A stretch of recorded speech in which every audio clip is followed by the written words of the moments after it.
WCBI News at 9 on CW4 starts now. New developments tonight in a Noxubee County capital murder case. Thanks for joining us tonight at 9. District Attorney Scott Colomb wants a continuance in the trial against Jonathan Shoemaker. Shoemaker's accused of shooting Macon store clerk Christopher Haywood during a robbery in March of 2015. Investigators say there's new evidence that could prove his innocence. Shoemaker's trial was expected to begin this Monday. But according to District Attorney Scott Colomb, a recording discovered on one of the other suspects' phones indicates that Shoemaker may not have been at the store when the crime happened. Colomb says the murder happened at the local express store around 10:30 at night. The recording places Shoemaker and the other 3 suspects charged in this crime at a home making a rap song 5 minutes after the crime took place. The DA says all 3 witnesses recanted their statements, and at this time there's no physical evidence connecting Shoemaker to the crime. Colomb says he's asking for a continuance until March 2020. I got a voice recording at 10:42 where a witness says this person was with me 13 miles away from the murder scene. So there's a good chance if we go to trial next week, Jonathan Shoemaker will be acquitted. And if he is acquitted, that's it, it's over. If I find other evidence in the future, I can't use it. So the only reason he agreed to the continuance was on the condition that he get let out on bail. Because he maintains his innocence. He maintains his innocence. And his position is I've been in jail for 4 years for something I didn't do. Shoemaker will be released on bond, but he must wear an ankle monitor. Elizabeth Reed and brothers Justin and Joshua Reed were also charged with capital murder in the crime. They will also be released on bond and must also wear ankle monitors. Colomb says he will now hire a private investigator to look into the recording, look for new evidence, and also look to see if there are other people who might have been involved. An Iuka man accused of having heroin laced with fentanyl on him is now facing charges. 49-year-old Clyde Richardson is charged with 2 counts of felony possession of a controlled substance. Tishomingo County deputies searched Richardson's car after it pulled into a driveway, and the people in the car got out near a safety checkpoint on Highway 72. During the search, deputies found needles and a bag of meth in the car. Richardson's bond is set at $30,000. Calhoun County investigators make a child molestation arrest. Jose Sanchez is charged with 1 count of touching a child for lustful purposes. Sheriff Greg Paulin says the victim told a parent about the alleged molestation. Investigators believe the abuse has been going on for about a year. Deputies are still interviewing witnesses and conducting a forensic interview with the victim. More charges are expected. His bond was set at $50,000 for Sanchez. However, he remains in jail because U.S. Immigration Customs Enforcement has placed a hold on Sanchez. He is reportedly in the country illegally. Police in Verona, they say they're searching for a man they say robbed a liquor store at gunpoint. You see here in this picture the suspect with his face covered and pointing a handgun. Police say it happened on November 1st at the Main Street Liquor and Wine there in Verona. The store clerk was preparing to close up for the night. Police say that the suspect got away with cash and some items from the store and ran away. If you have any information, you're asked to call Crime Stoppers of Northeast Mississippi, the Lee County Sheriff's Office, or Verona Police. Calhoun County deputies say that a woman broke into a business and then wrote bogus checks. Stephanie Lawler is charged with burglary. Sheriff Paulin says that Lawler took a checkbook during the burglary, then wrote checks on a closed account. Investigators believe that it was a couple of $1,000s worth of bad checks that were written. Lawler has been released on bond. If you were out today, you saw the clouds increasing across the region. Our time lapse from Louisville, Mississippi shows you the setting sun and those clouds coming on in as we went throughout the course of our Wednesday afternoon. Notice the clouds still with us, and we have some showers back to the west, some rain showers here in Louisiana and Texas. The air is still very dry around here, so that moisture will have a very difficult time getting here later on tonight. We've got temperatures in the low and mid 30s, so we are cooling on down. Tomorrow in the 40s, mainly cloudy, and there is a chance for a few showers, especially across the southern 1/2 of the area. We're going to go with that forecast for a little bit of showers down to the south, but more in the way of cloud cover than anything else. Your full forecast in just a few minutes. New tonight, more than half of the state's children aren't meeting the mark to be ready for kindergarten. Courtney Ann Jackson has an example of how one district is helping prepare its students. Jonna LeBurn is a pre-K teacher at Pearl. I taught pre-K, kindergarten, and then I'm back in pre-K. And one of the things that I noticed when I was in kindergarten, we had a lot of children coming to us that were not ready. It's something the state is working to change. Here at Pearl, they saw their scores on the kindergarten readiness test and realized it was time to bring back their pre-K program 5 years ago. A lot of our parents did not have the means, the monetary means to send their children to a quality private daycare that would provide the educational piece that they were missing. Some of these children may look like they're playing, but interacting with other children and motor skills are a critical part of preparing them for kindergarten. Social skills that they're getting here are absolutely one of the most important things we do, in my opinion.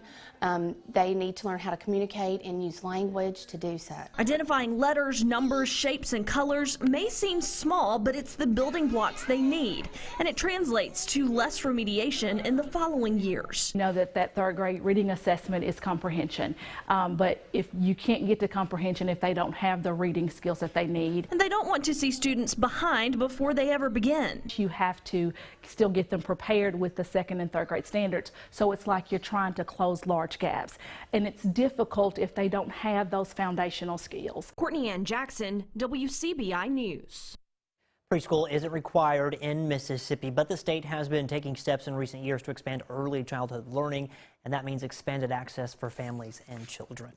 One fifth grade class is learning how to argue, not with their teacher or parents, but in a research paper. Here's Renee Skinner with our Educator of the Week. They're actually really enjoying arguing and disagreeing because there's a lot of statements that you can see either or about, so they're enjoying that. We can probably all agree, most fifth graders love to talk. But in this classroom, if you do, you've got to have the evidence to back up what you say. We're reading passages and they're having to find the cited evidence from the text. Mrs. Jolie Miller says sometimes that requires a little digging. This is the fifth grade after all, and at this level, the writing gets harder. It's 5-paragraph essays, 3 pieces of cited evidence in each body paragraph, so it's very informational and detailed. At Ackerman Elementary School, the students are learning about the Pilgrims and their voyage to America. I'm trying to get them to think about the issues that they had to go through to get here to America. Eventually, they'll have to put pencil to paper, choose an argument. Do you agree that it was a bad idea for the Pilgrims to not wait on the speed wall to be prepared? And provide text evidence to go with it. That is able to help them more with their informational writing so they can actually find the facts to support their reasoning and ideas. And just like the Pilgrims, this class has a captain aboard. Yes, you need quotation marks. Loving and leading them along the way. They come in every morning and they hug you, they love on you, so I look forward to seeing them every morning. Until now, Mrs. Miller didn't know she had a first mate. A student. She is one of the sweetest girls that I think I've ever met. Every morning she comes in, she hugs me, she brings me little goodies all the time. Destiny Martin helped us deliver one more goodie. You are the WCBI Educator of the Week. To be thankful for. You did it! Oh, congratulations! Now, the young lady you saw in the story nominated her favorite teacher, and if you'd like to do the same, just visit our website, WCBI.com. A neighborhood decorates a pothole for Christmas to send a message. That story when we come back. WCBI's Educator of the Week is brought to you by Food Giant, where your neighbors are the owners.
WCBI News at 9 on CW4 with Scott Martin. Welcome back, everyone. Potholes. The Magnolia State isn't the only state with road problems. One neighborhood in Atlanta takes a festive approach to reach out to its city leaders on fixing its potholes. Adam Murphy reports. Where the white flags are. Hey, I'm Jim. Hi, I'm Brendan. Brendan, nice to meet you. The holiday season brings people together. I'm your next door neighbor. Neighbors meeting neighbors for the most unlikely occasion. It's great that stuff like this can bring us together. They gathered on Archwood Drive in Atlanta. I know you're very nervous about wanting to sing, but you can stand with us and mouth it. Is this Christmas tree? Yeah, let's stand by our Christmas tree, though. Everyone here to celebrate the first annual Caroling for a Cause. Oh, Archwood tree, how lovely are thy branches. Asphalt expands in summertime, reveals potholes in wintertime. Oh, Archwood tree, how scary is that sinkhole? They wrote their own lyrics about a Christmas tree in a pothole. Those lights keep people from falling in. Yeah. Decorated with lights and ornaments, neighbors placed the tree here in hopes that the county would join them and fix the sinkhole. Instead of being negative and screaming and stomping our feet and being ugly about it, why not have fun with it but still get attention and get the job done so it's not so dangerous for the neighborhood? I can see down 5 or 6 feet of just hollowed out area beneath there. So while the neighborhood waits for the county to fix the hole, they can only hope for a Christmas miracle. Oh, Archwood tree, when will our street be pothole free? You can't help but laugh. All right, the pothole has since been temporarily fixed and plans are underway to repave that area of the road. Now, it may not be Christmas right now, but it kind of feels like it a little bit today. It feels like winter out there. Definitely. Recently, and we'll start to moderate things a little bit as we go throughout the next couple of days. Here's Me Mini, our furry friend of the night. Tomorrow, our Thursday, cloudy skies, a chance for a few showers, but then mostly sunny Friday and Saturday as we start the weekend, temperatures gradually moderating. We'll show you the 7-8 next.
Your WCBI First Alert AccuWeather forecast on CW4 with Chief Meteorologist Keith Gibson.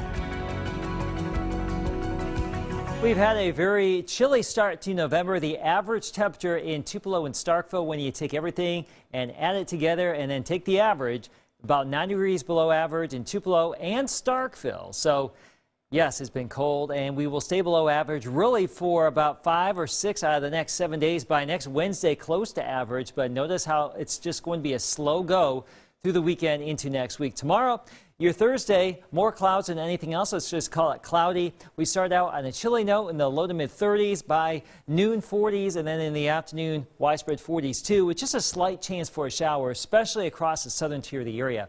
There's the rising moon, nearly full at Vernon, Alabama, at Durham's Pharmacy this evening. Notice the clouds increasing too from the west, and that's our next system coming our way. So the clouds have been spilling in. We had a fantastic morning, widespread sunshine, and then as the afternoon and evening has gone on, these higher clouds have been streaming on through. High level moisture. There's actually a little bit of rain actually reaching the ground in Louisiana, but the air still pretty dry around here. 31 in Columbus, 35 Tupelo, 36 in Jackson. Much warmer than where we were yesterday at this time, but still chilly nonetheless out there. So the clouds will continue to move on in and thicken as we go throughout the course of the night. We may see a stray sprinkle in the morning hours. Probably a better chance if we're going to get any rain, if we're going to see anything tomorrow, probably during the second part of the day south of 82. This is not really guaranteed here, but that's the best chance of any moisture that we could actually squeeze out of this system. But as I mentioned, a lot of cloud cover. That goes away Friday. Sunny skies develop. Things are looking great for high school football and for the college football games here too. Alabama, MSU, and Starkville, widespread sunshine here Saturday, and clear skies Saturday evening in Oxford as LSU comes to town. So football weather will not be a big problem this weekend. You can see the better rain chances here tomorrow along and south of Interstate 20, but some of that moisture could creep just a little bit back to the north. As we get into your Friday, sunshine develops, and we stay mainly sunny for your Saturday, for your Sunday, and pretty nice as we get into next week as well. So here's your AccuWeather 70 forecast. 40s tomorrow, low 50s and more sunshine Friday, mid to upper 50s for the weekend. The overnights will moderate as well getting into next week, and low to mid 60s Monday, Tuesday, and Wednesday. Scott? All right, Keith, thank you very much. Well, there are many health risks when it comes to using tobacco. Tonight, we talk about some ways to help fight smoking addiction in our Health Talk with Baptist. Hi, I'm Dr. Gaurav Dutta, part of pulmonology team at Baptist Memorial Hospital Golden Triangle. Tonight, I want to discuss some strategies to help you quit tobacco use. Awareness of what is triggering your nicotine use and understanding the risks of continued smoking are the first steps to quitting. There are 3 different types of triggers or cues. Physical cues are withdrawal symptoms from nicotine, such as feeling irritable, angry, or anxious, having trouble thinking, craving tobacco products, feeling hungrier than usual. Situational cues are linked to activities such as getting up in the morning, after a meal, or while talking on the phone. Emotional cues are usually stress-induced. Anger and sadness are the 2 strongest emotions that trigger tobacco use. There are ways to manage these cues once you recognize them. The best way to manage physical cues is through proper nutrition, increased physical activity, and medication or nicotine replacement therapy. Performing exercise or other physical habits can replace the urge to smoke. Situational cues can be harder to manage since they are everyday routines. Changing your environment and substituting some behaviors can help create new associations that are tobacco-free. Awareness of what is causing your stress is important in managing your tobacco urges. Once the cause is realized, creating a plan of action can give a sense of being back in control of a situation. Join us next time for Health Talk with Baptist, when we will discuss treatment options to quit smoking. Mail your topic suggestions to healthtalk@wcbi.com. Health Talk has been brought to you by Baptist Memorial Hospital Golden Triangle. All right, Starbucks lovers, Starbucks opens its largest and most impressive store in Chicago. Jeremy Roth takes us inside when we come back.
Midwestern coffee lovers, rejoice. The world's largest Starbucks is now located in Chicago, and it's a sight to behold, or a smell, you might say, to behold. Jeremy Roth has tonight to take a look at this.